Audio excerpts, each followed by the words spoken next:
not in the way that you don't like it. Like I don't like. Yeah. Light them up. Light them up, dude. Yeah. Let's have a little chat about this stuff. Chit chat. All right. We're in 3, 2, 1.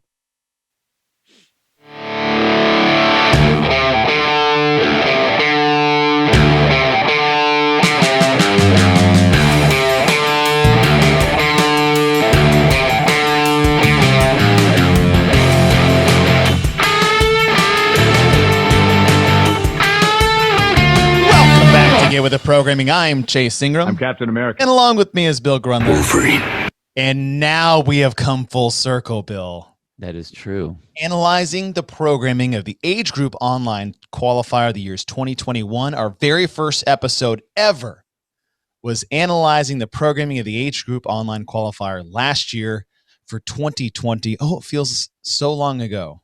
Dude, that feels like it feels years ago. It really, like, if you look around, like, you guys can't see it because of the podcast right now, but we're sitting in these same rooms, and I feel like I haven't gone anywhere from this room.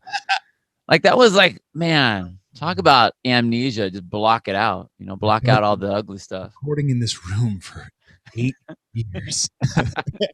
It's been just over a year. What was we said? What was our year anniversary? March something, 13th, 17th. So just about 5-6 weeks outside of that. But yes, our very first episode, what spurned the podcast was our desire to talk about programming, to make programming up for certain events, to reprogram certain events that came up that we had different ideas. I was about to say better. We'll say different ideas. And analyzing. Is it spurned or is it spawned? What did I say? Spurned? Spurned. That is not the right word. Sorry, I just totally, like, you started talking and I was like, queried on myself. Sorry, I apologize. Spawned. Is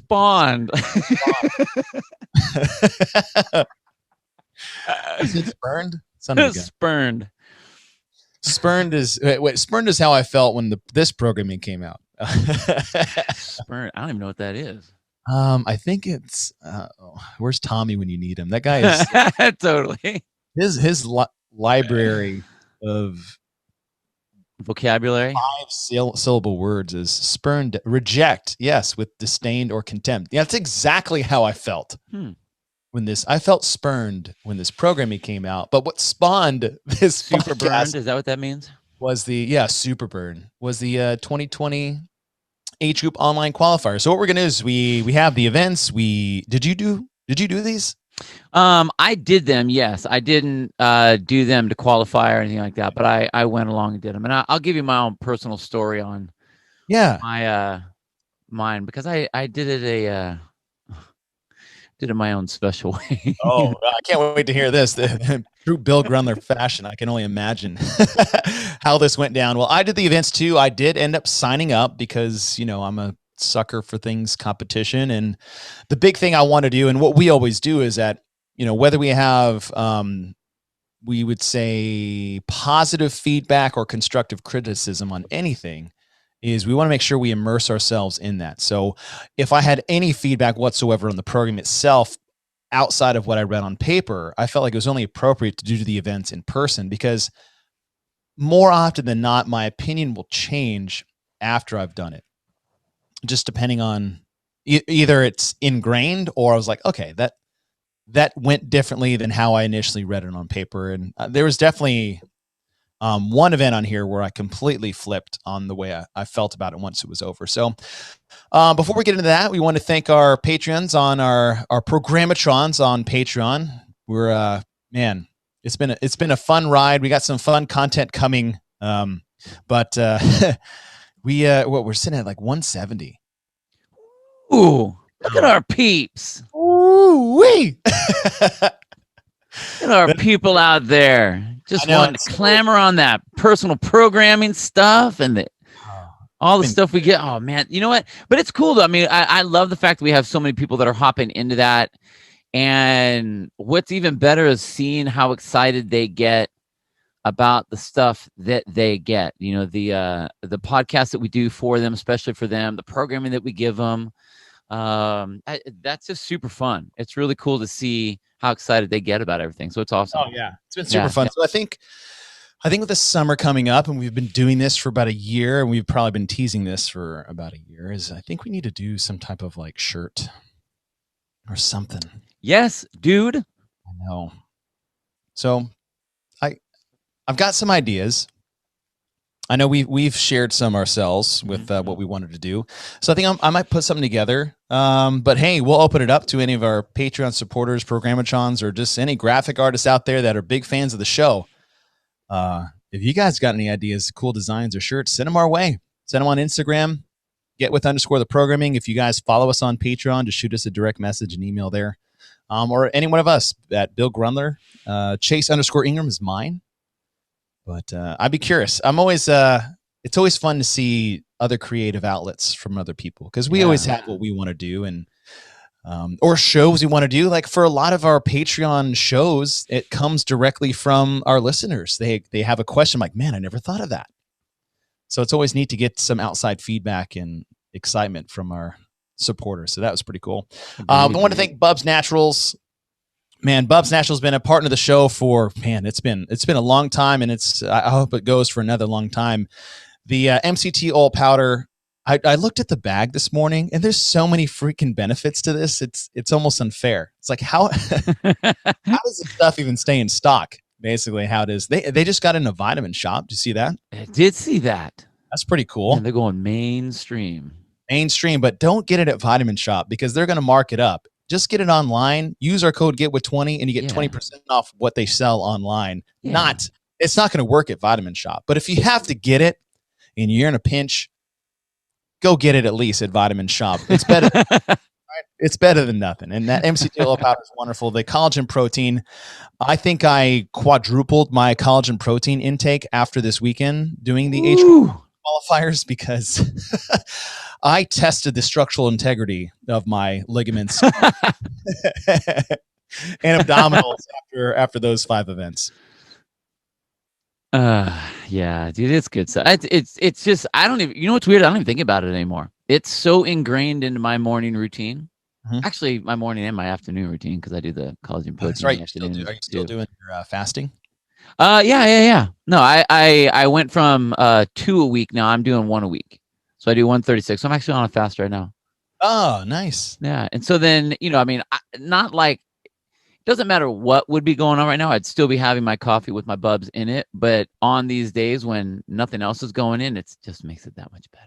Oh, that much better. And if any of you guys are behind the 8 ball on Mother's Day, happy Mother's Day, by the way. Belated. Happy Mom's Day. Moms. Superheroes. You guys are as Kevin Durant said, y'all are the real MVPs, man. After watching 2 kids come into this world and seeing what my wife does in terms of full-time job and full-time mom, what am I doing with my life? That's I'm sitting here on the microphone talking with me. On the microphone. So happy belated Mother's Day. Do your mom a favor. Do that special lady. This thing, you get the collagen protein. They have that new morning one. They're actually coming out. Did you see the apple cider vinegar? I did see the apple cider vinegar. Yeah. Those. But do your lady a favor. This is good for hair, nail, skins. The multiple skins. It's just one big wrap, right around your body. It's all the good stuff. Just get them as like, hey, here you go. Don't tell them. Maybe I don't know. Maybe that might come across the wrong way. Don't say anything. Just hand her this. Just make her some coffee. Put it in the coffee and go. Here you go. Here's your new morning coffee routine. There you go. Day for you, because you deserve it. I like that. That's good. That's good. You know what else they deserve? They did the age group online qualifier, and we saw a lot of badass moms out there killing it. Is they need to get to element26.co and get some new grips, new weight belt. There it is. Accessorize your lady. Thumb tape, knee sleeves, weight belt, new grips. Go to element26.co. They got everything underneath the sun when it comes to CrossFit accessories, and they are the top quality. Like I said, the grips, those hand grips, are a cheat code. Absolute cheat code when it comes to the pull-up rig. Yeah, it's kind of crazy. You're right. When you put them on, you said I was almost wondering if it was legal or not. It didn't seem like it should be legal. So I put them on too, and I thought the same thing. I was like, ooh, I am stuck to the bar. Yeah. I mean, that's a good thing, Help but me get off. wow. Well, hey, Murph is around the corner. So tell you what, get some Element 26 grips.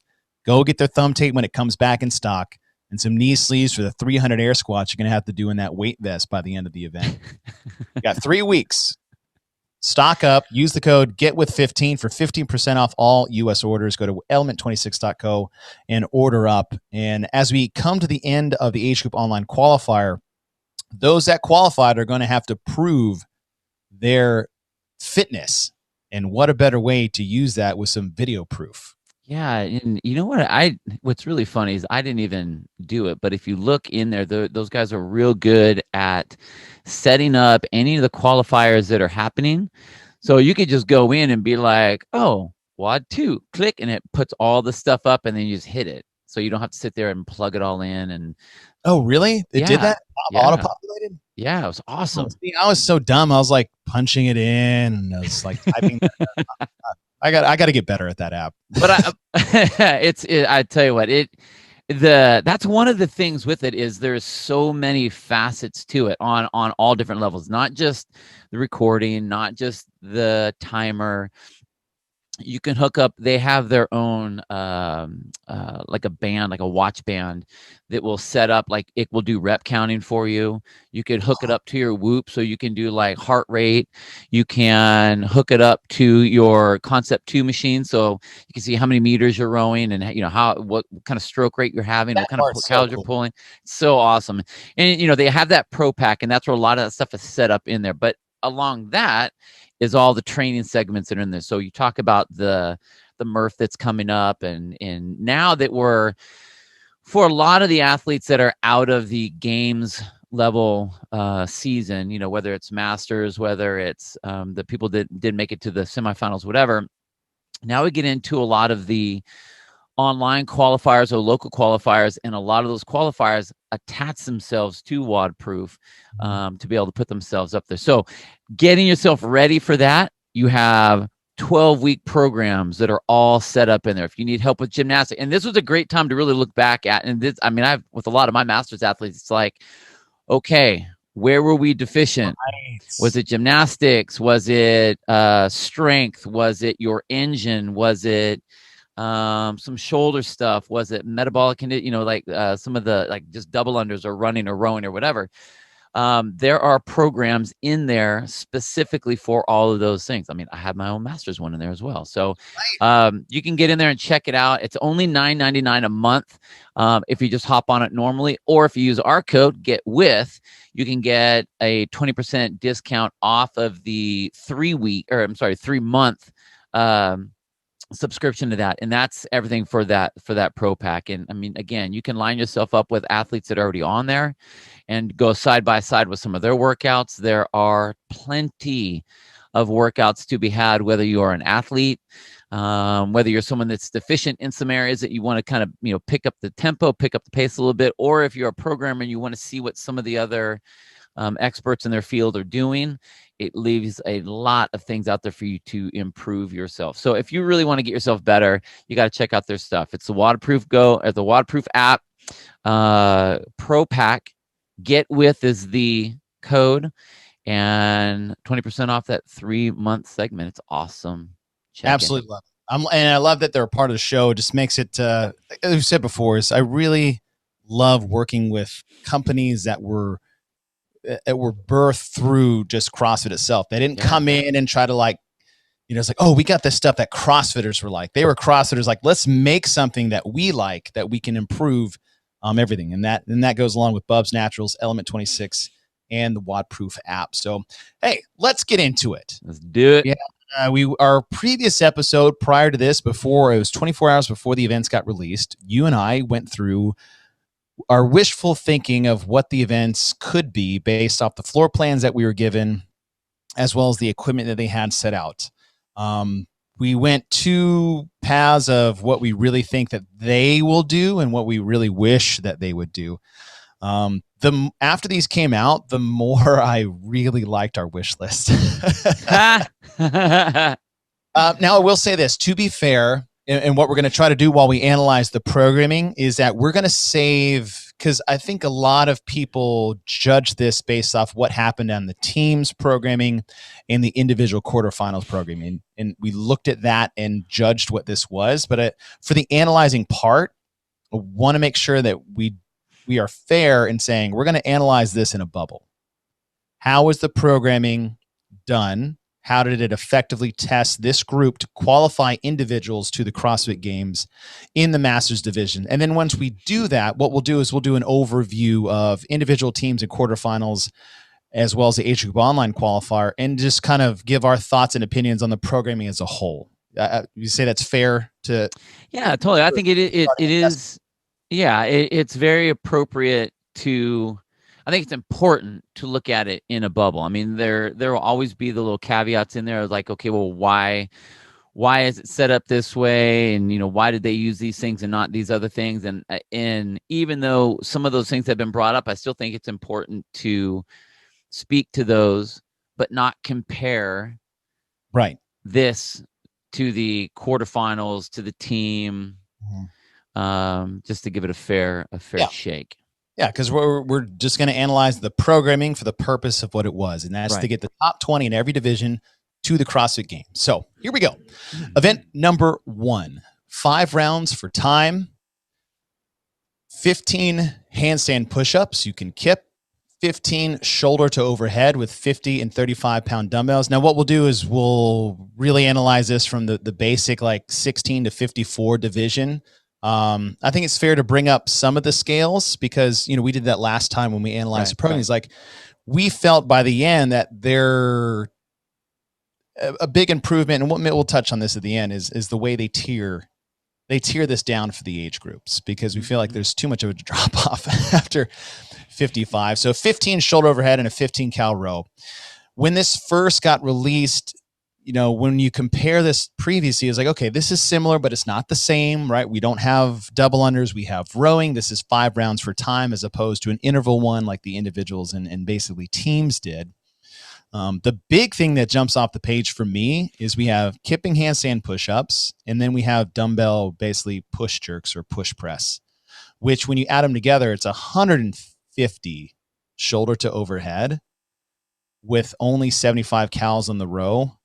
To me, when I saw that, I was like, that is unfortunate. Well,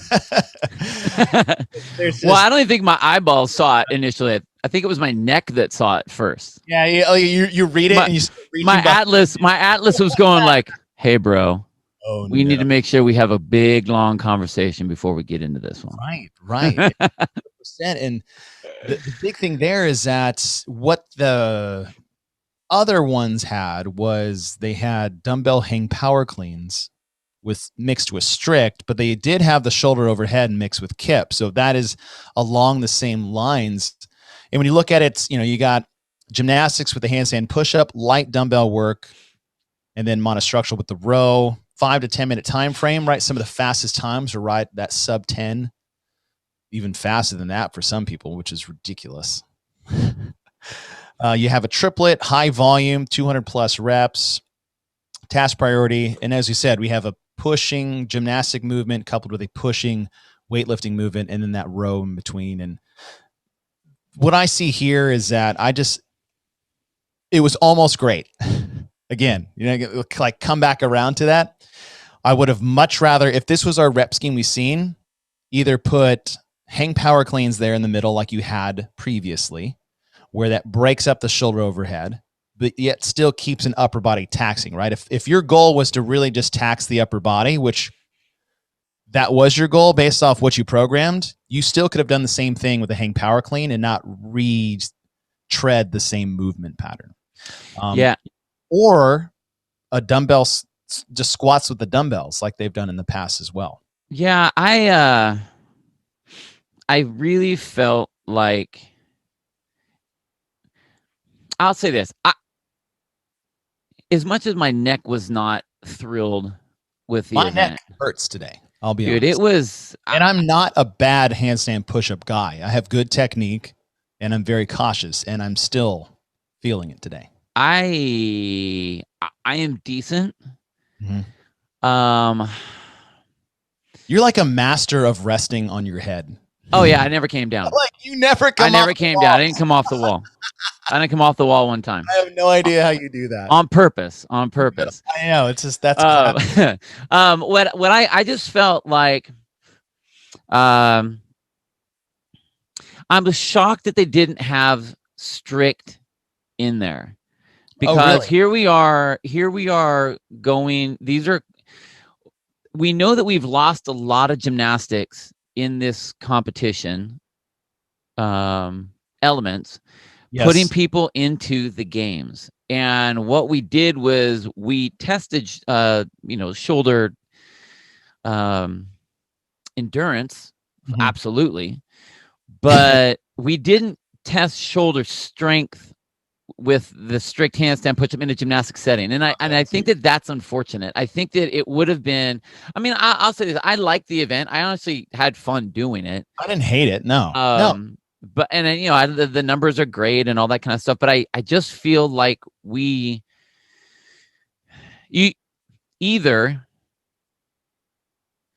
would have been, I just think the strict should have been in there. I think the strict should have been in there for this level of competition. Strict should have been in there. Would you have changed the number? If strict would have been in there. No one's finishing that event with 15 strict handstand push-ups and the shoulder to overhead. No. I think if it would have been strict, that's when you go 15 strict handstand push-ups and then you go 10. I wouldn't even say hang cleans. I would say cleans. 10 dumbbell cleans. Or no, 15. No, okay. Keep the number. Whoa. But do the handstand push-up, the strict handstand push-ups, and then do dumbbell cleans for the 15, and then the 15 calorie row. Number, honestly, because like the row was irrelevant. Like the row was just break time. Yeah. I think if anything, that's why I say the cleans, because that's more of a similar. Well, how about 10 strict, 15 dumbbell hang power cleans and a 20 calorie? Sure. You keep the same volume of reps because you drop 5 off the handstand push-ups and tack it onto the row. Yeah. Right. Just a little tweak there. I'd be fine with that. And I totally get what you're saying. I'm fine with the kipping because what I saw is just a test of gymnastic endurance, not necessarily strength. And that's just one side of the coin that you look at it. You're looking more for gymnastic strength because we are lacking so much gymnastic skills. Right. I'm looking at gymnastic, technical strength. Totally understand that. And I think throwing in the shoulder overhead made sure that you couldn't just be okay at handstand push-ups. That's one way to maybe vet that a little bit. I just thought there was too much redundancy for your everyday athlete, and I thought it was major redundancy for those that don't really have the handstand push-ups because the 55 plus are still doing kipping handstand push-ups, but off like a 2-inch riser. So the range of motion is less, but we had every kind of athlete underneath the sun competing with us this weekend. We had Chelsea Hughes is at our affiliate now. What? No way. Yeah. Oh, that's cool. She moved to Dallas. She moved. I didn't know she had moved. It was actually a friend of mine said, "Hey, my friend Chelsea, she says she knows you." And I was like, "Chelsea Hughes?" That's crazy. Like, here, I'm like, she lives 3 streets down from me now. No way. Yeah, dude, she lives 3 streets down from me. So I was like, "Well, get your butt into the gym and like, so she just turned 35. So, so we have Chelsea Hughes, who's a games athlete. Yeah. And myself, which is above average, but just kind of an average, okay athlete. And then 2 or 3 in that frame are 50 plus guys. Then we had a 55 plus women. And then we had some other people in the area come and join us because they didn't have ropes, which is,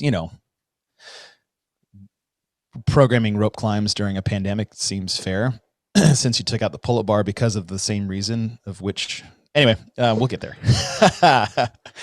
But I got to see a lot of different demographics take these tests. So what I saw was, the scaling part for the older divisions is like, oh, you're taking a division that predominantly isn't strong enough in that high volume setting, and then you're going to make them even worse at it with the shoulder overhead. That's when I was like, yeah, we could have done something different for the middle. I agree. Like even for the elites and like they, the Dan Baileys who probably did this whole workout strict, right?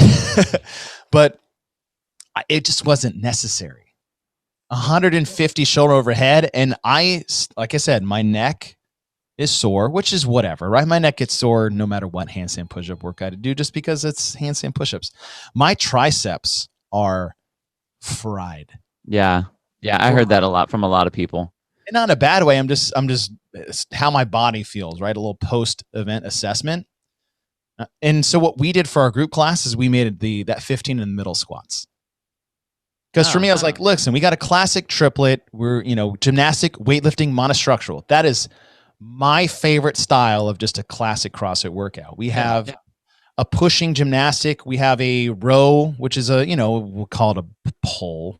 It's like, then put a squat right there in the middle with some dumbbells. You hit every facet. You have this classic CrossFit workout. Boom, event one. Everybody can do.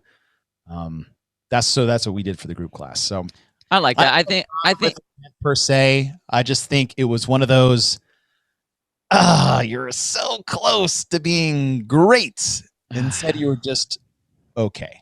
Yeah, no, I like I said, I thought it was fun to do. I liked the element of having to strategize how you were going to push your shoulders, because this is what everyone did. They got through round one and they're like, I feel great. I'm going so fast. And then they do a face plant right into the wall, like in round 3. And then they're doing sets of 3 on whatever. Again, I love the aspect of testing the shoulders. Mm-hmm. The downside of testing it that way is that it's not that you aren't pushing back, that you can't push back up again because you have the kip.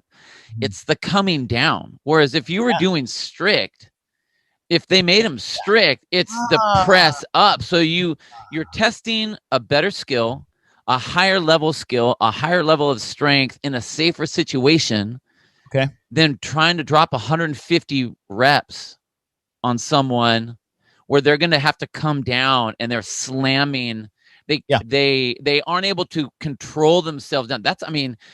That's where I felt it, because in a kipping handstand push-up, you rest on your head. On a strict handstand push-up, you rest with your arms locked out. Yep. So those are the two different places to be. So it's right. Where your drive is going to be a little bit different. So I wish that would have been the case. I mean, all in all, if I had to give this one event like some sort of a percentage, I'd be like, hey, great job. You get a 73. Congrats. You get a 73%. What is it? If it's a Rotten Tomato score, your tomato is still right. You're not rotten. Okay, so how about this little tweak, and we'll move on to event 2. 10 strict, 15 dumbbell squats, and a 20 cal row. I would say that would be closer. I like the number setup better. I would say do dumbbell cleans rather than squat. Power cleans? Yeah. Okay, because we do have a plethora of pistols coming up. Right. All right, so that's what I would say if we were to switch it. 10 strict, 15 dumbbell hang power cleans into a 20. They could even be regular. They could even be regular dumbbell cleans. I don't even care. Like from the floor? Yeah. Well, we kind of have that coming up in event 3, so that doesn't. That's true. Whatever. That's fine. Okay. Well, because the other one's similar. That's fine. I'm good with that. Okay. So that's event number 1. Just a bit outside. Would you get on it? You painted the corner. Yeah, you still got a strike. Yeah. It's an ugly pitch. What'd you get on that? I got 1150. I got 1210.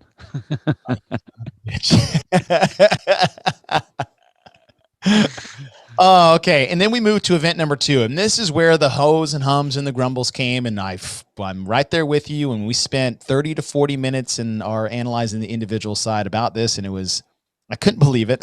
Even though you joked about it on the last podcast, this is exactly what was going to happen. And it was 60, 50, 40, GHDs, rope climbs, 654, and then alternating pistols. 150 GHD sit-ups, 150 alternating pistols. And they're like, well, we just took off the 30, so it's not 180 like you guys were. And it's the exact same workout that the individuals had to do, basically the same exact workout that the teams had to do, with actually more reps than the teams, with a demographic that is worse than the demographic that are taking the team test.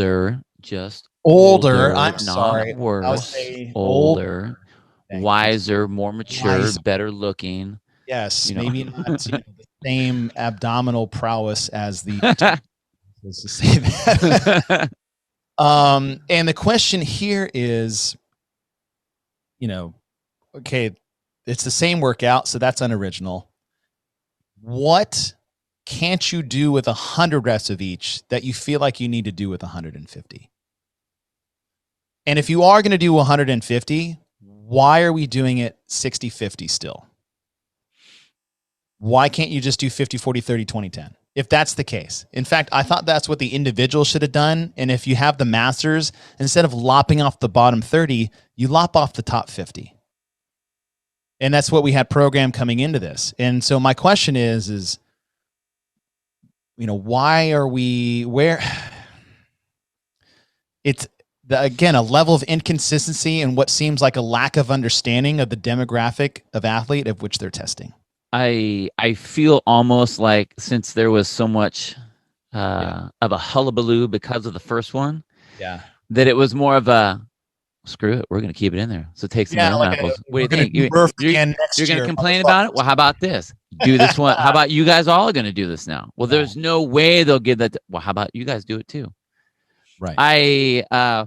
It did feel like that. If you made the adjustment on event 1, why would you not make an adjustment on event 2 like this? Their adjustment is taking the 30. It's not an adjustment, because all they found out was that, I'm saying that's what they're. I get it. I totally understand that, but it's like, again, you could have.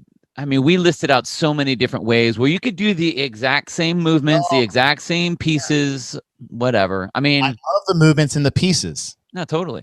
The nasty little combination of things. It's like, wow, I can't pick my legs up when I do rope climbs anymore. Oh, dude, that jump was not a jump. That was an interesting feel. That was an interesting feel. The first rope climb after that, you hop up there and you go to get your legs to swing up there, and you're like, okay, so I guess we're doing 4 pulls on this one. Oh, yeah. Okay. Usually it's 2, and now it's. And like you said, we belabored this event in the individual quarterfinals, and then we were wondering why they made it even easier. Like, the teams did 120, and you're making the masters do 150. Yeah, that makes no sense at all. And this is the one, like I said, is like we'll talk about that. I mean, we've talked about it enough in the previous one. So if you want to hear what our, how we feel about event 2 and overall, go listen to our analyzing the programming of the individual quarterfinals. This is when I started looking at some of the scales. Right, you didn't scale sit-ups until 55. The volume, you like, and I can't use you as an example, Bill, because you are a unicorn. But my guys in the gym between 50 and 54 got wrecked by that GHD volume. Oh, yeah. And then when you get to 55, it's ab-mat sit-ups. Like we went from, dude, I'm telling you that we went from I would say very, I would say, unnecessary volume of GHDs. Yeah. 150. And then when you turn 55, we're going to make you do ab-mat sit-ups. That doesn't even equate. And there's the same vein that we had in the other 2 series that we analyzed. Like, the level of inconsistency looks negligent, or they just don't give a shit. They don't give a shit enough to just take an extra second and it's like, hey, let's think about this. Totally. Like, if you're 55, what should the event should have been? It should have been 40, 30, 20, 10. Go nuts, have fun, don't hurt yourself. Yeah. That would be super fun, and it would be a great test because those that are great at GCs are going to be even better and faster and stronger, and they'll be fine. But you made them do 150 all the way to 55, and then you dropped it to AMAT sit-ups, and the box step-up is fine. If that's fine, whatever. But you didn't even change the rope climb numbers or the height. And I had these people climbing ropes to my gym, and absolute terror because they got so high and so tired in the first 6. Like, it was dangerous. I was in the middle of doing this event during my pistols, and I literally stopped for a minute to make sure our female athlete didn't fall off the rope because she's never done 15 rope climbs before, and she just aged up into the Masters 55 plus division. But that's where it gets difficult and this is the tough part about if you're going to graduate the top 10%, right? Which is way more point that we didn't way more people that are coming in. And now you have this pool that has to test all of those people and still be appropriate, high-skilled, aggressive enough to push your top 20 to the games. That's a great point. So I mean, here you are talking about like people that are like, well, I never have climbed that, never have done that many ropes. Well, all right. Does that mean that the test isn't appropriate, or does that mean that it's like, well, that's kind of because they're on the back end of that? Yeah. It's going to be inappropriate for them. Right. Was it appropriate for the other people? That all of those things. I mean, that's what that is. The 10% rule is one of the best things that I think that CrossFit has done for these qualifying levels. Yes. But what that piece does is it really makes the programming important to design. It even makes it more important. You can't just haphazardly go, just make it the same. Oh, it's 55. Boom, we'll cut it off. And now everyone all of a sudden goes to yo-yo throws and playing jacks on the side. Like, okay, you can't do it, therefore it's bad programming. The point was like, it's 60, 50, 40. You dropped it to AMAT sit-ups. You dropped it to box step-ups, and you changed nothing about the rope climb. No, totally. That's what I mean. Yeah, one element in here that 100% athletes can get hurt on physically. Yeah, is the rope climb. Like, okay, keep the number. Why not go to 12 feet? Take 1 or 2 less pulls out of it, or just do less rope climbs. In fact, they should have been doing GHD sit-ups, but smaller number. 30, 20, 10. Yeah, totally. Why not? 30, 20, 10, 60 GHD sit-ups. You're going to tell me that that's going to be a blow-off test for a 55 plus division with the 10% that you're taking. That's the part we should have said early on, is like, this isn't the top 200 anymore. No. Right? This is 10%. This is almost more dangerous than the 10% we took on the individual side. Yeah. You still threw 150 GHD sit-ups at him? Yeah. I mean, honestly, I wouldn't have changed the movements. Even the pistols. I wouldn't have even changed the pistols, like the step up, or I wouldn't have changed it to that. I would have said, bring the numbers way down. 30, 20, 10, 3, 2, 1. Yeah. And you go that way, because now they're going to struggle through that. You're testing movements that, okay, maybe just like we talked about in the individual quarterfinals. I had one of my athletes that made it into the top 10. She was right on the line. Mm-hmm. And in 2 events, she gets 3 PRs because she's never done a strict handstand push-up, has never done GHDs in a workout, and got 60 pistols. Well, if she's never done that, and here's a younger athlete, right? Why? I mean, you can still do the same things. I mean, I know that knees are hurt and all that, but okay, we're only going to make you do 60 if you finish it. Maybe you only end up doing 30, but to completely go off the rails and go from a GHD sit up to an ab mat sit up, right? Or a pistol to a step up at whatever inches that they're talking about, and then leave. It was 24 and 20, and they had to hold a 20 and 14 pound dumbbell. So that part doesn't bother me as much, because I'm thinking more like health and safety there. But I get where you're coming from, and I can sit back and agree with you. But then you didn't change the rope climb. Mm-mm. You basically scale these athletes as if they were novice beginner athletes, but then gave them a very high volume, very high rope climb that you just tested the individuals and your top athletes in the field with. Yeah. That you scale. And there's the inconsistency problem that I have that weaves through all of these programming. The weird thing as we're going through this is the way I end up seeing all of these events is every single event is analyzed differently based on whether we're talking about qualifying people to the games or we're talking about having a competition for the top 10%. Yeah. You know what I mean? That's the hard part. We say that about the Open all the time, is that you have to be able to give everyone a test that nearly everyone can do. Right. And still make it an appropriate test that'll vet the next group. But now that we have this 10% rule, that becomes even less of a priority. Yeah. Right? You don't have to really have the world's greatest elite test in the Open anymore because they'll make the top 10%. Right. They'll do it with, a sleep, roll out of bed, do the workout, submit score, and roll back into bed. Like they can make that. Yeah. All right. What'd you get? I got a little better than I did the first time. I got 11 of the 40 pistols at the end. So 280.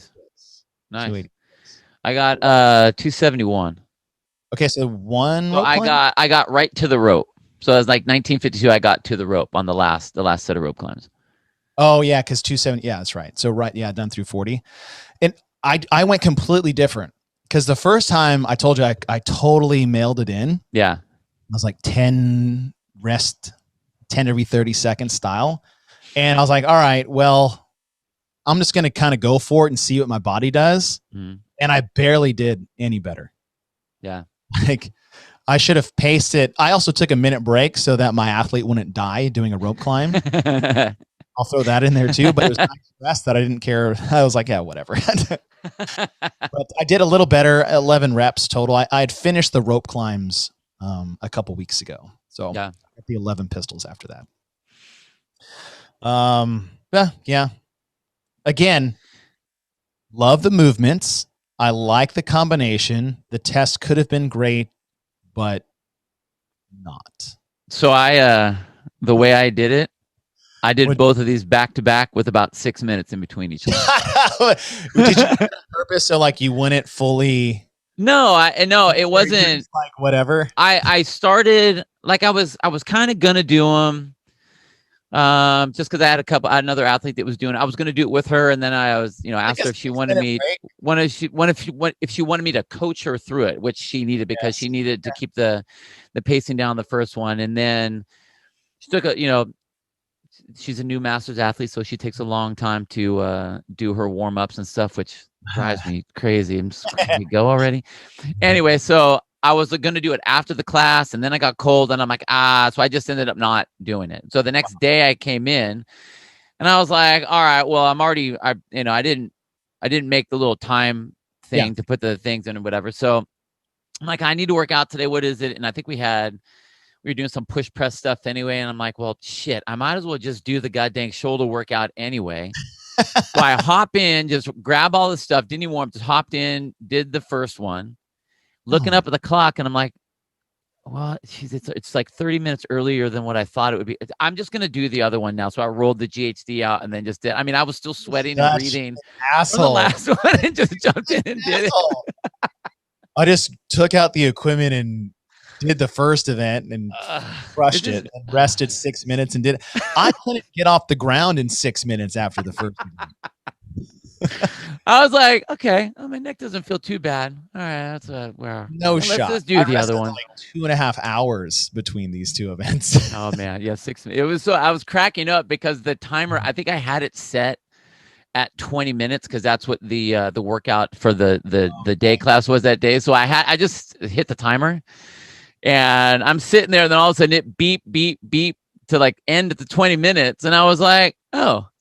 Huh, all right. Well, I guess we're starting. Let me just reset that. Oh, wow. What a jerk. Like, oh, yeah, you got me by 4 reps in 10 seconds, but, I did these back to back. No big deal. Fuck you. All right, moving on to event number 3.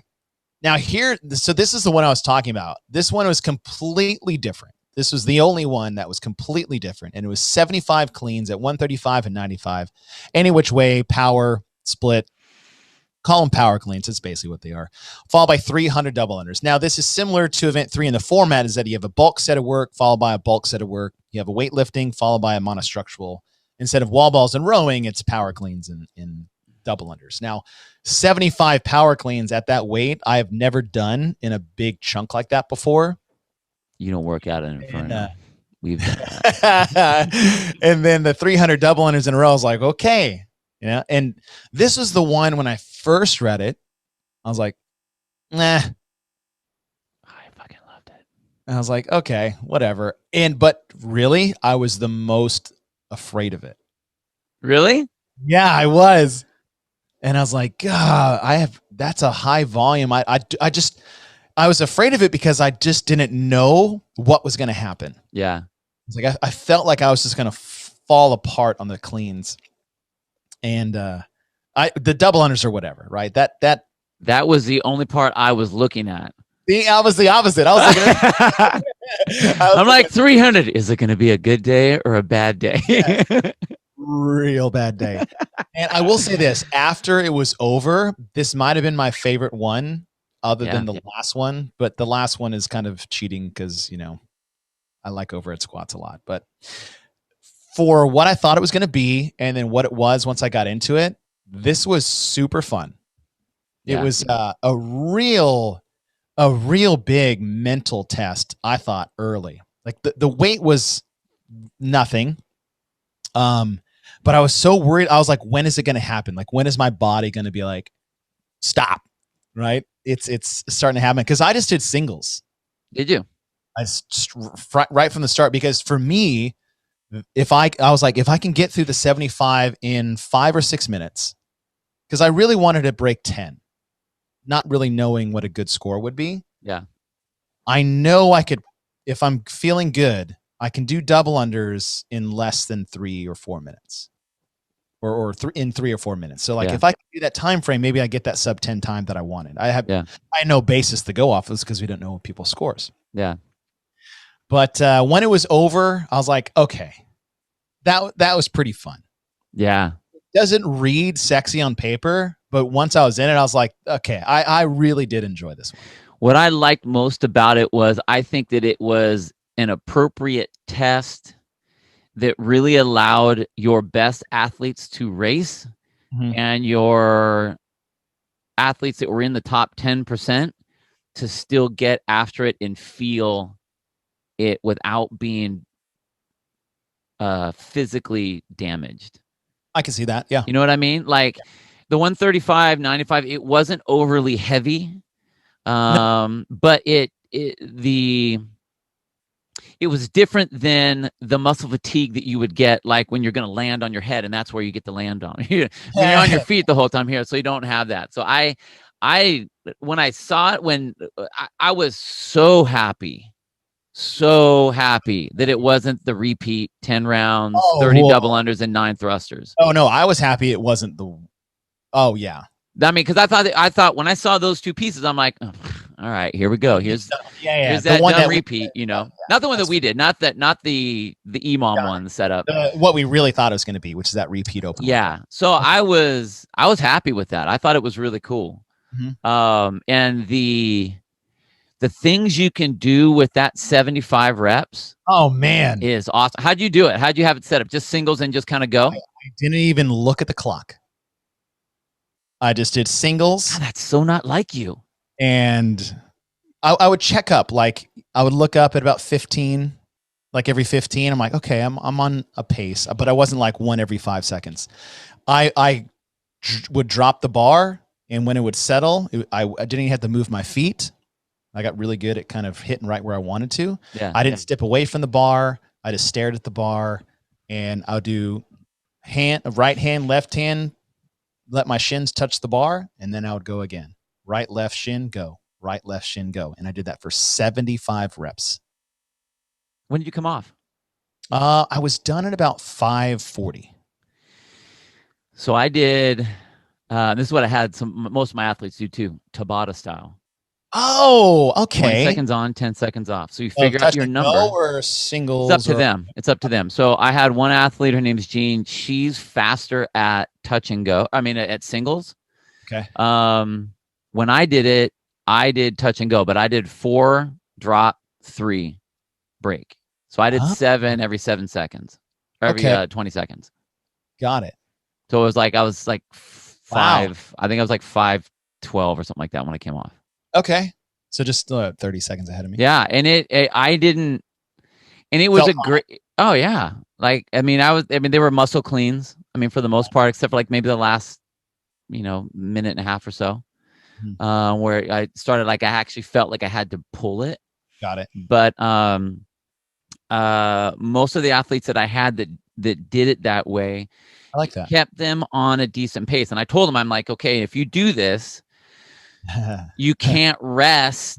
I mean, whatever the time, if you're doing touch and go or you're doing singles or whatever, it doesn't mean you rest extra when it drops. Right. Just like if you're going to do right, left, shin, go, right, left, shin, go. It doesn't mean it drops in 20 seconds. You go, okay. And now right, left, shin, go. It's like, no, you save that for the 10 seconds. So, yep. But I really liked, because I think what most people would do is they would go, okay, that's not that heavy. They'll blast themselves into 35 or 40. Horrible. And then they're just like, wow, now when did this become 225, Yeah. I mean, some people can do that, but it's like, okay, think about hanging on to 20 to 25 power cleans unbroken. Yeah. At a fast pace. I'm like, good job. You have 50 to 55 left to go. Right. Is that worth it? Yeah. And I like it because there's so many different ways you could do the first 75 to really fit your skill set. Yeah, totally. And so for me, it's like, I don't really do a lot of touch and go anymore because of my back. Yeah. So that touch and go from knee to, so like bar gets right below my knee. Like that's a pretty uncomfortable position for me with my back. Cause that, you set your hips back and there's really nothing supporting it except that low back and the hamstrings. So yeah. I was like, listen, I'm not even going to play that game. And so I just, like I said, right, left shin, make sure my chest is up and I go. Yeah. And the hard part, and this is what you just said, is that once I started that way, I have committed to that for 75 because it is so slow to start, very slow to start. And that makes it easy. But once you get into 25 and 30, like you have committed to this tempo that you can no longer stray away from. Yeah. And that's where the nervous part was, like, because I got to 25, I was like, okay, I feel okay. And I got to 40, I'm like, okay, we're over halfway. We're okay. And I got to 50, I'm like, all right, 25. Don't fuck this up. Yeah. Because there was no room, because that speed was only going to be, if I kept 15 a minute, I'd be done in 5. Right. But I started to slow down towards the end. I still kept the pace, but started taking that little like that 1.5 breath in between. And I slowed down intentionally on the last 10, knowing it's like, as soon as I'm off this bar, I'm picking up that rope and I'm going to try to do 300 unbroken double unders. That didn't happen. Yeah, I got to 18 and I was doing sets of 20 all the way through. I swear it was not a good day. I was so pissed. Oh no. It was so pissed. I literally started laughing in the middle of the thing. I'm like, of course. Feel great on the cleans. That sucks. God dang rope climbs. It's a bad day. Whatever. That's unfortunate. Fortunately for I didn't go unbroken. It was just like I would miss. Yeah. Right. I was like, I wasn't okay. I'm doing 50s or let's get to 100. I was like, just go, miss. And I wouldn't even be mad. I just step in front of my rope, do 2 power singles, and right back into it again. That was that was it. And so I ended up doing pretty well at that. I got 850. Woo-hoo! That was my time. Dang, dude. That was my top 100 finish in that event. I got 92nd. That's a good one. I was pretty happy. See, I was goddamn doubling it. That was 10:24. Yeah, it was 5 minutes to get through those goddamn things. I was like, Yeah. It's like, can somebody play some chime music and get Disturbed off the radio because I'm about to break something? Can you just make it 150 cleans and like 30 double unders? I'll be much better. 75 double unders, I'll be better. That's funny. Yeah, that was one of those. That was one of those at the end. Like I felt good. Like I said, I paced out the beginning so much that I wasn't really that tired getting to the rope. And then for me, different than you is like I like big sets of double unders because we train big sets of double unders. Like we've said this before, is anytime I program in the gym, like I treat it as a monostructural element most of the time. Yeah. Right? So if I program double unders, it's to replace the 400-meter run. So the volume of which we do is going to take 90 seconds to 2 minutes. Right. It's usually 100 to 150 when we do that. So fortunately, the way your programming sets you up for cleans. Yeah, totally. Mine did not. Mine set me up for the double unders. So that was it. Overall, for what we've done up to this point, pressing overhead twice, row in event 1, core, pull, squat in event 2, pull off the floor. So something we haven't done yet with a lightweight, but with a barbell now, and a monostructural double under. Look, it fits so far, and the time frame. Right, we're about 5 to 10 minutes event 1, 11 to 20 event 2, another 5 to 10 minutes in this range on average. Triplet, couplet, all of them pretty high volume up in this point. Yeah. The double under skews the number a little bit because those should almost count as like 5 to 1, but even so, that's still 225 plus. But I liked it. It was a cool test. It was way more fun than I thought it was going to be reading on a paper. And after doing it, I thought it was different, right? There we finally got something a little different, which we've been wanting for 2.5 weeks since the individuals came out. So I enjoyed this, and everyone else that did it enjoyed it as well. Yeah, I love this event. This was, to me, very classic-y and fun.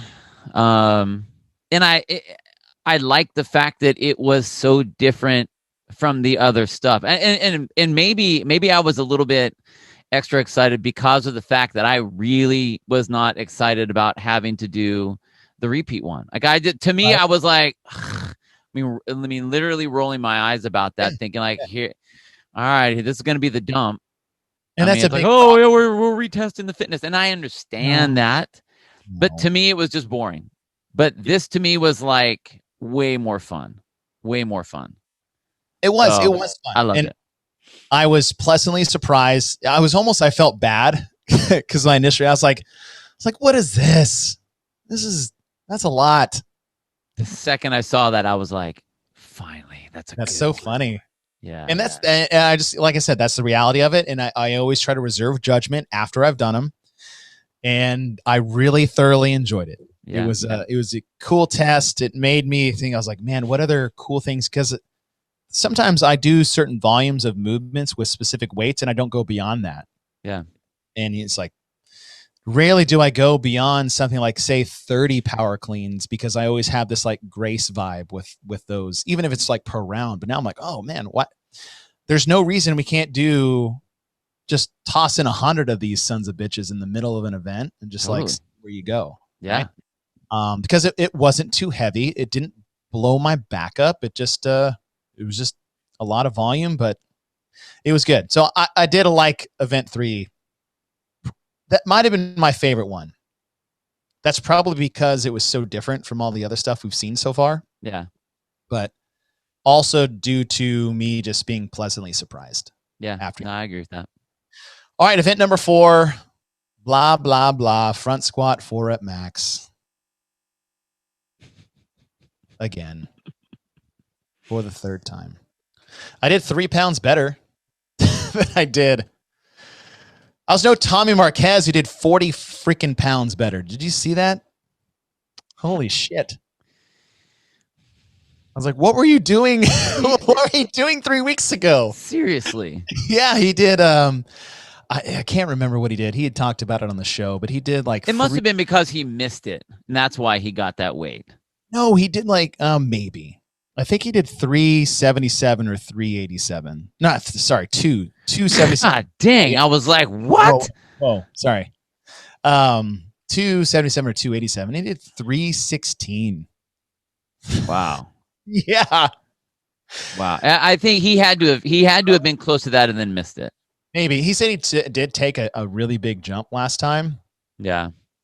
When I saw 316, I was like, God bless. Now I will say this: there are some. One of the things about the Masters division, you don't necessarily see the strength level on a lot of those like rote lifting events go down. I mean, dude, all the guys in my division, they were all over 300, 315s throwing around. Oh, 322. Oh, 315, 318. I was like, uh-oh. You guys are strong. They are strong. My Man. I mean, I missed 297. I missed the last one. And then I tried to come down a little bit and I missed that one too because I was already tired. No. So I got the 287 by default. That was like my first one going into the 20-minute thing. Still buy-in. Yeah, totally. But it is I mean, I know that I haven't been trying to lift super heavy, but the fact that these guys are throwing around so much weight like that, impressive. It was insane. Yeah. Insane how strong the overall grouping is. Yeah. In every division. It's like, God, I thought my, it's like I'm not getting weaker, but I was hoping that other people would get like weaker. Like I'm playing the long games. Like I don't plan on trying to make the CrossFit Games till I'm 50. Go for the 55, dude. Ab mat sit-ups. Ab mat sit-ups and 35-pound dumbbells. Right, I can do that. But yeah, 4 rep max front squat. We'll say this in a vacuum of what we've seen so far. This is the strength test. 4 rep max. Fine. All right. Okay, last one.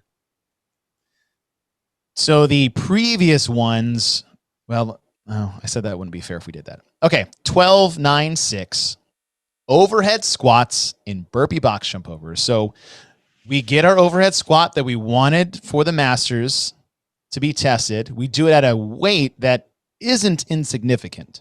I thought it was a great choice of weight. I would say that's a borderline perfect weight for a big test. Yeah. Because, that was, I would say, lighter for those that are good at it. So they just go heavy enough to really force those that don't have that skill to be exposed. Oh, yeah. Like it's definitely a weight you can't fake, but it's not a weight that's going to, like, I would say 185, 135 would have been too much. At this reps. No, I for what it's trying to do. Yeah. Like I personally, I would have loved that weight because I like that movement too, and just like you like that movement. But as far as programming, like you can't program it based on like, well, I'm really good at that, so it would be totally appropriate. I think that the weight, because when I looked at the numbers and I looked kind of where it put people,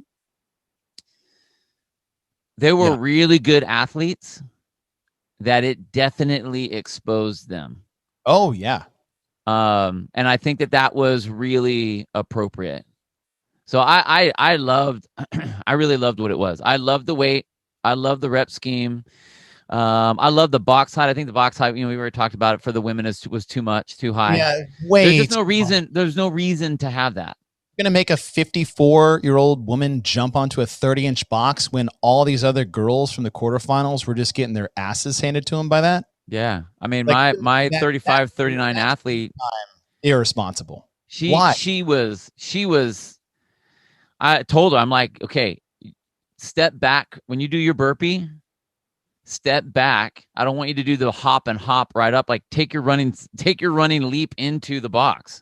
Yeah. To get a running start on every one of those, because it was, I mean, if you have the ability to do those overhead squats unbroken fast and you're racing it, your legs are heavy when you get to those box jumps. So it's like, come on, man. There's no reason to make it 30 inches.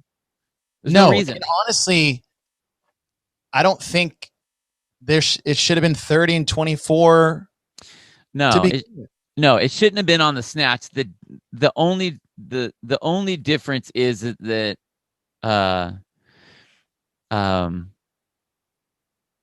I think that the separation of who's going to go touch and go unbroken is a little different.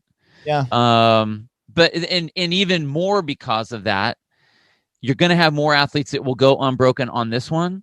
Mm-hmm. So why would you make them get hung up on the box? Like, they should have to think about the jump, but not to the point where it's like, you're not going to have a 36-inch box for the guys. Yeah. Like, that doesn't make any sense. Why would you do that for the women on this? It doesn't make any sense. I honestly think overall 24 and 20 period would have been fine. I like the 30. But it should be 30 and 24. 30, but still, like 30 and 24. Yeah. But you have that at more volume with legs that are more blown out than the individuals went through. It's just more risky. I think it's an unnecessary position to put those athletes in. That's ticky-tack. That's just how I feel. No, I get it. Me personally, they'd be doing 30 inches for the women. Zero. No, me personally, I think it's completely. I loved everything about it, but make the women's box 24, and I've been totally fine with that. And like I said, I'm just infusing a little like personal. Yeah. No, I got it. Yeah, you crushed it. Secretly, it's not secretly, but like selfishly, I loved this event. I'm great at overhead squats. I'm a decent jumper. Yeah. This was a burpee box jump workout for me. And it was just, and it wasn't I hope I have enough energy. I was just like, I just don't want to miss the box. Yep. That's where it wasn't even a workout. It was just like, God, I hope I don't hit this box. Not, I hope I can keep this pace on burpees. Like, that wasn't ever a factor for me. Right. It was more of just danger. And that, I see all these reposts of people's shins and people falling over boxes, and predominantly it was just like the women hitting a 30-inch box. And I was like, why are we doing this? Like, why are we even celebrating this? Yeah. Why? They shouldn't have had to do that to begin with. So the event, for what it was, we got that speed event. We have overhead squats, which is great. The weight was great. Yeah. It was just outside the realm for some people. Perfect. It was. It really was. And the box height should have been different. 30 or 24 or 24 and 20, whatever. I'm not going to hang up on that. I was just like, nah, fine. The women should not be doing 30. Nope. That was ridiculous. But the event overall, for what we've done so far, we got our speed couplet. We got our test of intensity. We have our test of overhead squat. We have our test of strength in that position. It's not a strength test per se. And that high skilled, I would say, gymnastic movement. Yeah. All right. So we come to our 5, and we want to look back on all the bases that we've touched so far. Our overall, we look at weightlifting, gymnastic, monostructural. We have 4 weightlifting. We had the dumbbell push press, the power clean, front squat, overhead squat. Those are our 4. Gymnastics, technically 5, but I put it as 6 because the burpee box jump is 2 different gymnastic movements. We have 6 total. We have 2 push. That's the handstand push-up and the burpee. We have 1 pull, which is the rope climb. We have 1 core, which is the GHD sit-up. 1 squat, which is the pistol. And then the dynamic box jump, wherever you kind of want to put that in there. It was basically jumping squats. if anybody's box jumps look like mine. The barbell, we had 1 push. That's the dumbbell movement. We have 1 pull. That's the power clean from the floor. Front squat, overhead squat. Balance wise, that's all there. We've time frames we hit. We had 2 time frames within 5 to 10 minutes. 1 11 to 20, heavy day, and then 1 sub 5. So we hit multiple different time frames. We hit multiple different weightlifting, gymnastics, monostructural, and movement modalities within those. So in a vacuum, when I look at the programming overall, based off the equipment that was dictated to us and the floor plans and everything that we used, what grading scale would you give this overall? Knowing that we are trying to qualify the top 20 in the world to the games, in each of those divisions. I have to give it a little bit of leeway in the fact that we're still pandemic setting. They didn't want to have. I mean, we had no idea when they were putting it all together. They didn't know exactly where all the stages of all the different countries of everyone were going to be. So you have to somehow be mindful of that. It's fair. I think it's absolutely fair and necessary. 100%. I mean, like CrossFit is trying to do their best to appropriate all of that. With that being said, it wasn't a perfect setup. I don't think. I don't think it was a complete. I don't think it was as bad as the quarterfinals was for its job or the team's version for its job. I think it was closer. So I think what I would do is I would give a 1 thumb up. Okay. Because like I said, I love the last 2 events. Yep. I did not like the first event. I liked the first one. Could it have been tweaked better? Yeah, totally. I think that it needed to be there needed, because of the lack of gymnastic skills in this, you still have to have, if you're going to have handstand push-ups and we're qualifying people to the games, you have to put the highest level of technical skill in that. Since we don't have any bar muscle ups, we don't have any ring muscle ups, we don't have anything like that. The only thing we really have is, we can call burpee box jumps, but like basically rope climbs. Yeah. So I just think that like we're missing some pieces there. So some decent stuff, some poor stuff. But I think personally, that if I look at the 3 tests, this is closer to being more appropriate to what it was supposed to do, more than the quarterfinals for the Open and more than the team for their version of that. Okay. I will give it also 1 thumb up, because looking at this test by itself, decent test. Event 1 was event 1. The redundancy of shoulder overhead is like, that's actually not a bad test. It's not bad to have that in there, right? Look at JT, 2159 push-ups, handstand push-ups, and ring dips. Right. That's part of it. That could be, it's like, hey, we haven't really got redundant. Fine, whatever. Event 3 was a nice surprise. Event 4 is the strength test, regardless if they just repeated the same one 2 times prior to that. And then event 5 was our overhead squats and a sprint thing, and the burpee box jump height was fine for the men, but irresponsible for the women. And event 2 was just, I think, all across the board unnecessary completely. And I'll even go as far as saying that should never have been programmed to begin with, even though I like what the event was. No, the way it was done, totally. I'm going to say it, and I'm going to tailor it off kind of what you said, is that we have to be mindful that we're in this pandemic, and you removed handstand walking. Yep. And you removed a pull-up bar because you said accessibility to space and rig is a challenging thing for everyone.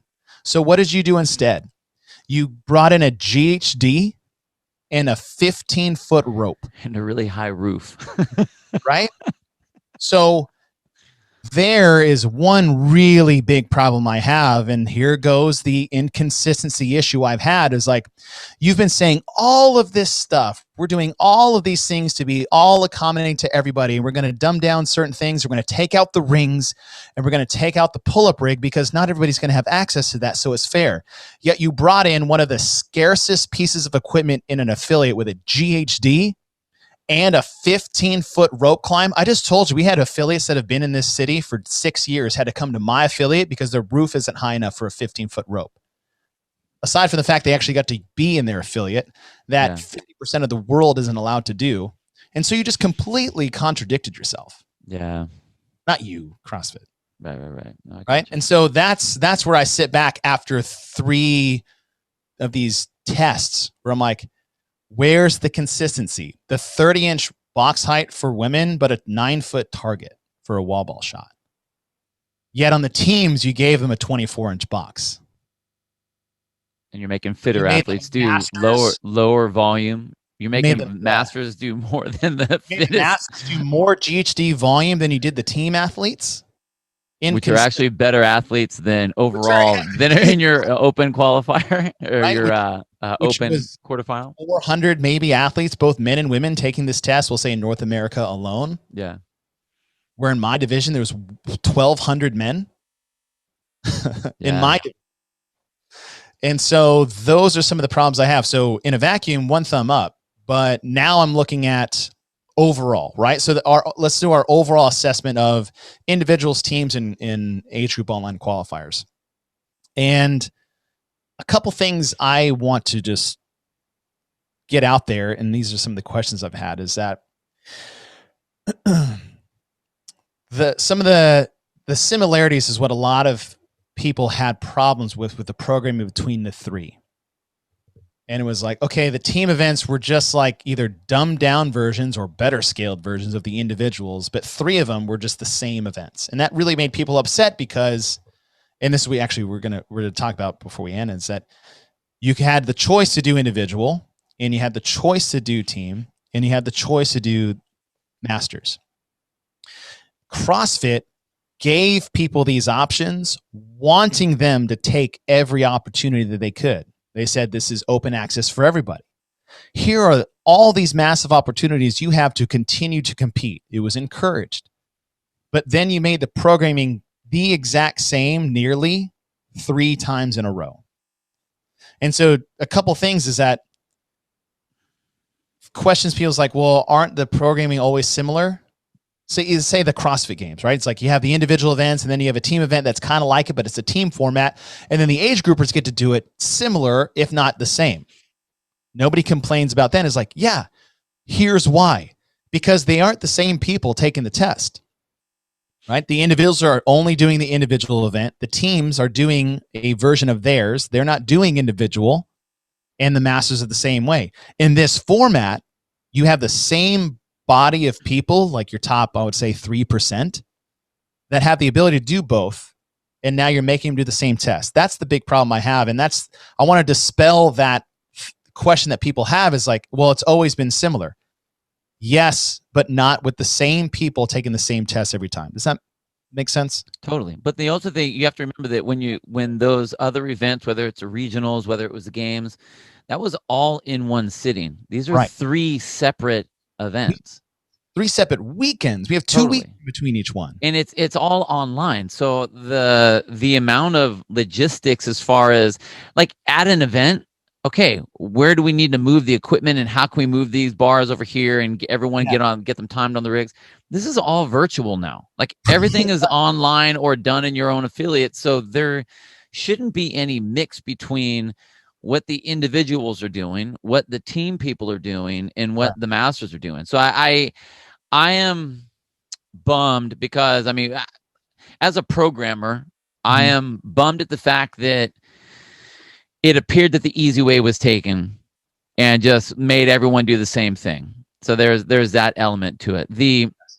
I understand, and we were talking, like what you were saying on the last show about how on a business level, you're going to be paying to do all these 3 events, and that's a lot of revenue that's coming into the company, which is, I mean, that's, as a business, on the business side, you should want people to be involved. Right. That Tommy was talking about this as well. I like the idea of that. And if you're going to be offering 3 different avenues, they should all be different. And it doesn't take much, as we were able to kind of showcase, to be able to make 3 different tests. You're going to make me pay for it too. I better get something different. That's bullshit. Totally. I mean, me personally,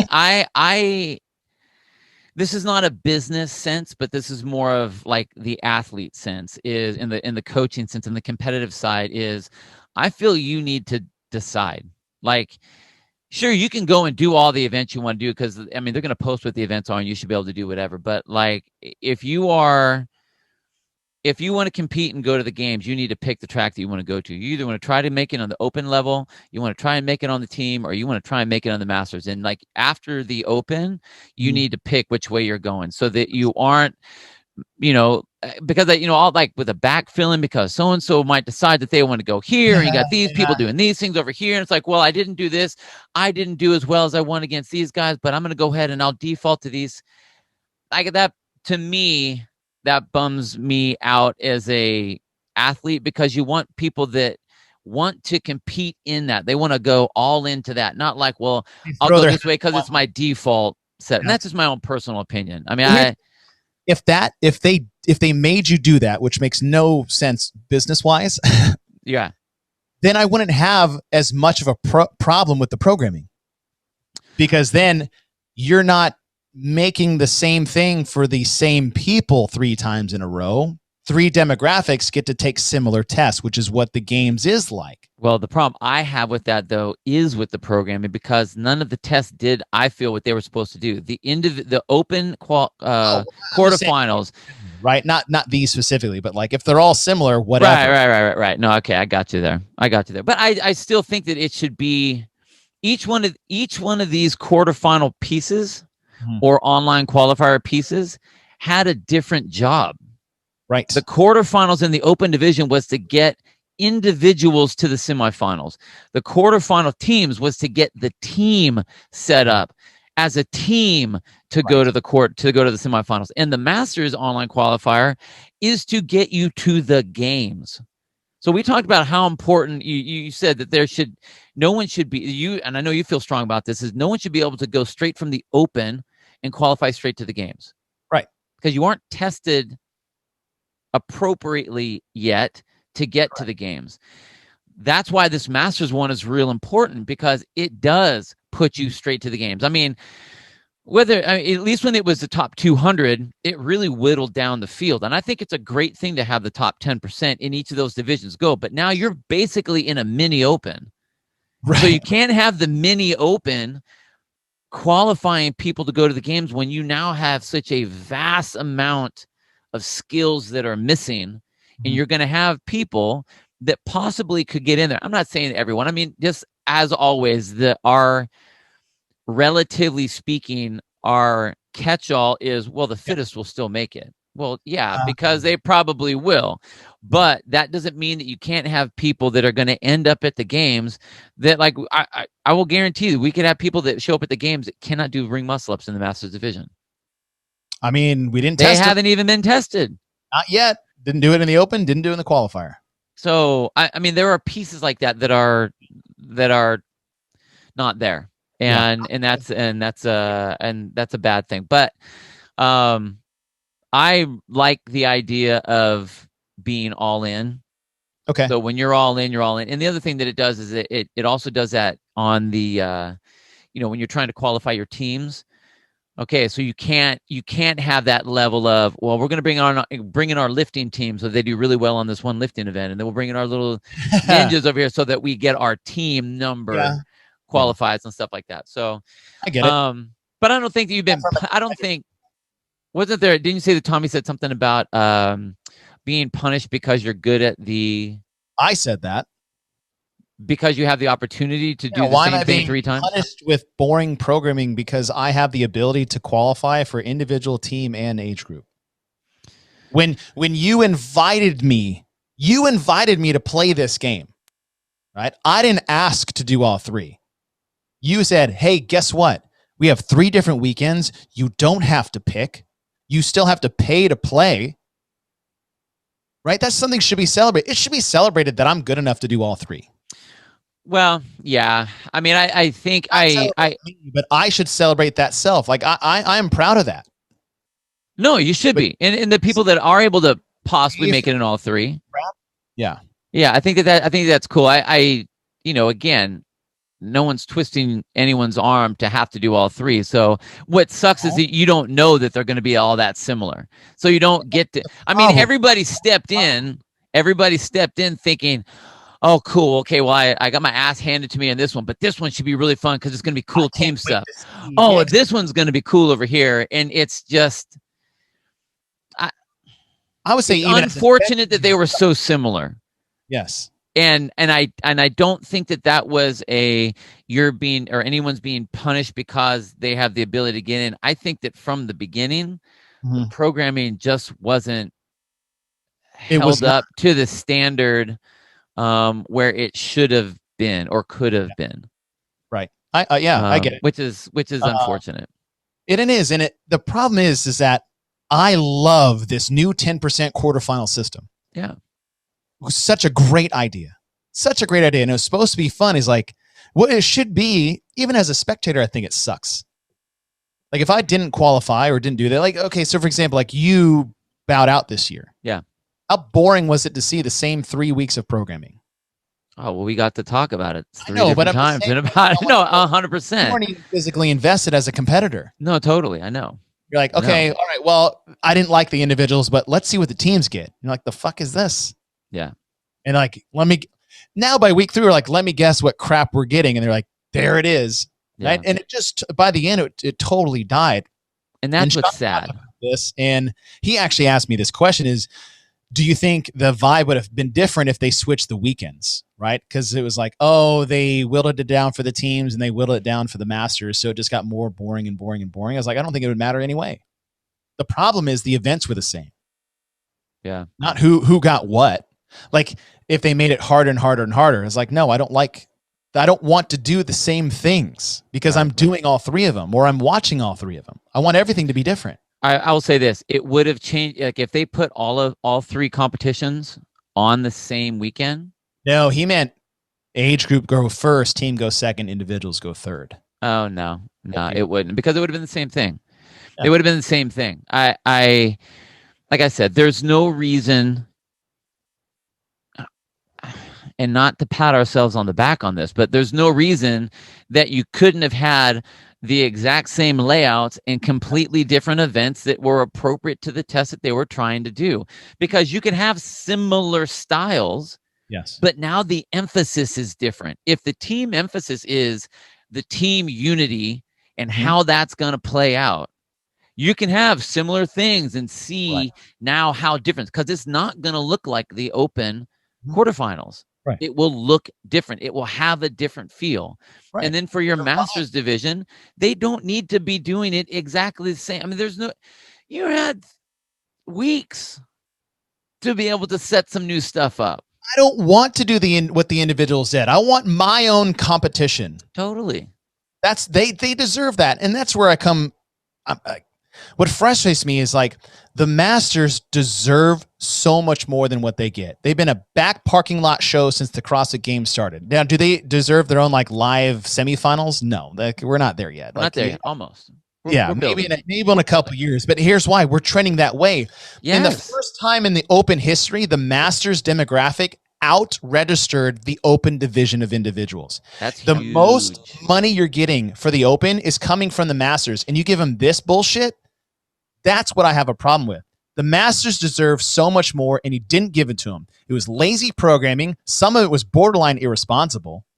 And it wasn't that hard to make it different. And you just said it. We're not patting ourselves on the back because we think the 5 events that we made in 1 hour were better. We just wanted to show you that it took an hour to make a completely different program. Yeah, totally. Not use hours. I mean, if you want to use hours, you can. But I didn't even make up those events until we started talking about that on the show. Yeah. Right? And what we wanted to show is that you're not having to reinvent the wheel.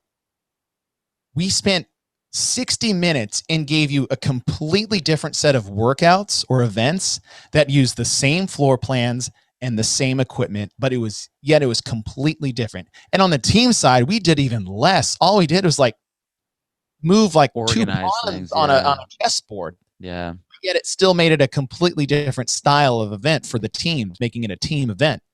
And so that was our biggest problem, is that it just, you're not giving them the respect that they deserve when they are now the largest growing demographic in your sport. And yet you just gave them this retreaded version of what the individuals and the teams did. That's where I get frustrated, and there's no excuse for it. I don't want to hear, and I've heard people say this, and it drives me, well, let's give them a shot. It's the first year. Fuck that. We've been doing online competition since 2011. We've been doing the age group online qualifier, since 2014, 2013? This isn't year 1. There is no excuse to screw it up this bad. None. And I don't want to hear pandemic, and I don't want to hear this is a new system. It's the age group online qualifier. It's not that hard. There's no excuse. The AGOQ has always had different events in it compared to regionals when it was, you know, pre-pandemic. The only way that the setup that they currently have with the events that they had out, barring some of the team stuff, whatever, is if all of this would have happened on the same weekend, because that's similar to what the games would be like.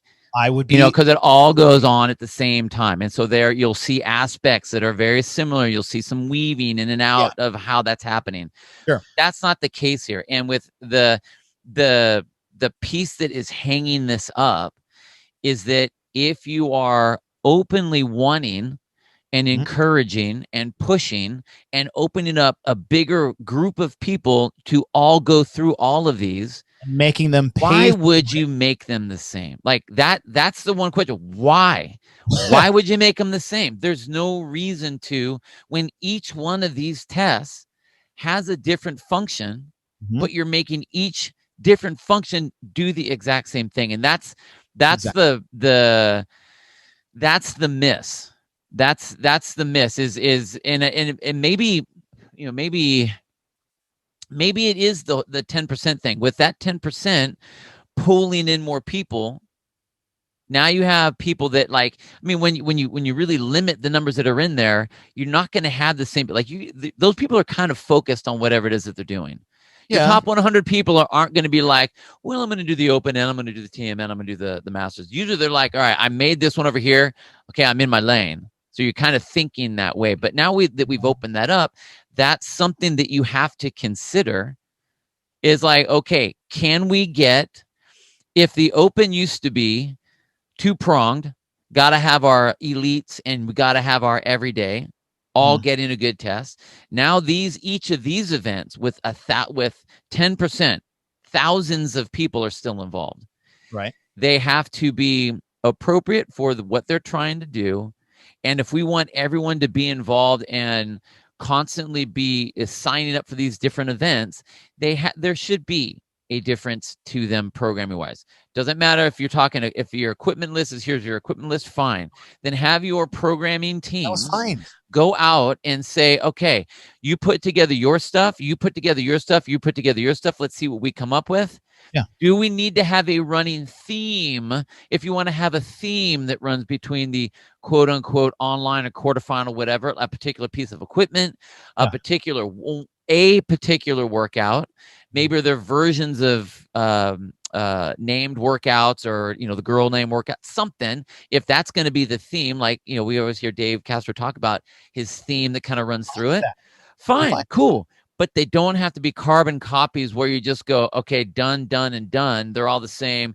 We'll make the team people group together your times and your weights, and the masters will, when you get to 55, then we'll worry about ab mat sit-ups. But other than that, you're doing the exact same thing. It doesn't make any sense. It doesn't make any sense. And all that really does is, that's what's a sad thing, is that will put, and here we are, we're ranting and raving about it, but like you talk about the everyday CrossFitters that made it into these divisions are not going to want to do that next year. Now they're automatically going to be like, well, they're all going to be the same, so I guess I should just pick one.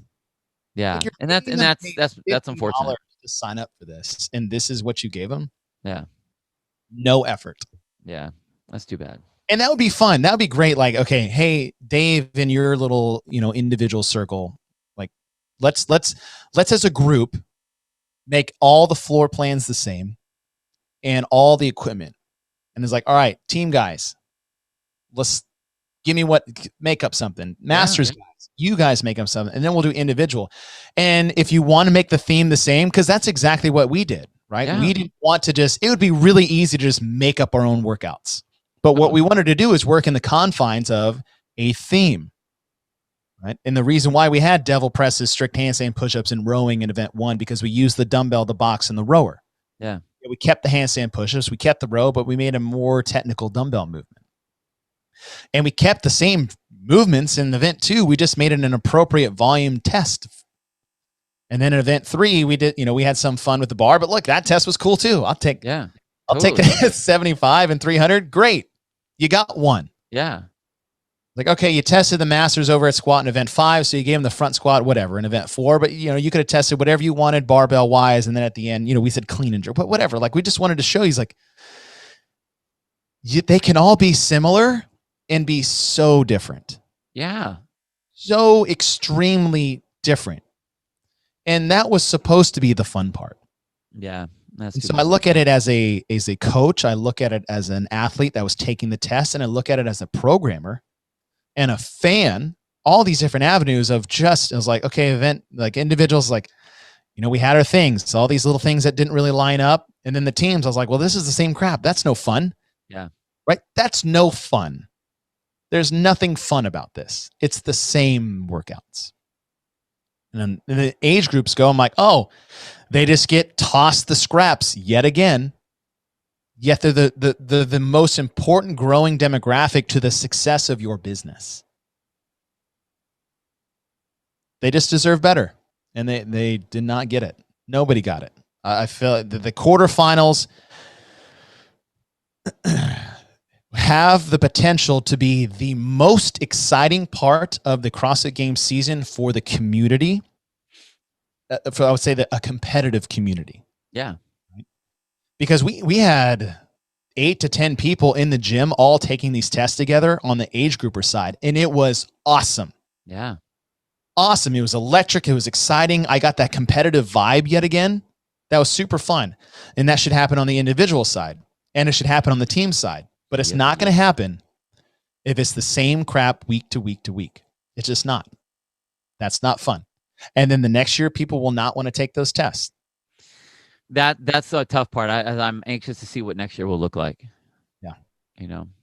But All I will say this. I will say that I think the Masters, if I had to look at the 3, I'm most happy with the Masters setup. I'll say the Masters got the best program in all of them, except for event 2. Totally. I agree. Yeah. So yeah, I would say my favorite of the 3 tests or the 3 events was the age groupers. The problem is that they got it third. Like again and again. But this was like the best version of it. Yeah. But the overall, what I'm hoping will happen as we look forward to semis is, they see what they did, they fix it for next year, and then it can be the best thing to happen for the sport. And going back to what you talked about with Dave and his different teams and stuff like that. I mean, technically, that's what the semifinals are going to be like. Here's what we want. Man. Here's what we need. Here are your outlines. Okay, make some stuff happen. 3 weeks, Bill. Less than 3 weeks in the first semifinals go. Yep. I'm excited. Can't wait to watch. So, all right. Okay, overall, AGOQ Online Qualifier 2021. I give 1 thumb up. Bill gives 1 thumb up. 1 thumb up. Looking at it in a vacuum, that's how we saw it. Decent programming, probably the best of the 3 tests that the groupings got. Overall, our feelings on the season that what was such a ripe opportunity of change, excitement, and community just was a huge swing and a miss. And that was disappointing. Yeah. Very good. But nowhere to go but up, Chase. Nowhere to go but up. That's right. It's just going to get better. You guys got spurned. Burned. Burned by it. Hopefully we can regroup and spawn a new and better CrossFit Games season for 2022 when it comes to the open and the quarterfinals. As we come full circle in our first podcast ever and the words that I screwed up in the beginning of this show. Oh, good, man. That was good. That was good. Well, hey, congratulations to all you athletes that qualified for the CrossFit Games. Chelsea Hughes qualified in 20th place. Woo! So the Masters, although she did qualify for semis, so I'm pulling for her. Proud of all my guys and girls here that made the individuals. I got one of mine that made the games. Lon Allen, he made it in. Oh, really? My division, yeah. Yeah, and your brother made it. I think he was like 18th. My brother, he was 3rd. Brother? Yeah. Kicking it. Beat Superman. I saw that. But congratulations to all you athletes that made it.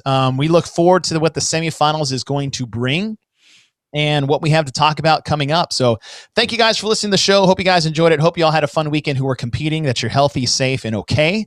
And use what you learned for another season coming up. But Bill? Yeah. Pleasure is always my friend. All right. Let's talk to you on the next one, dude.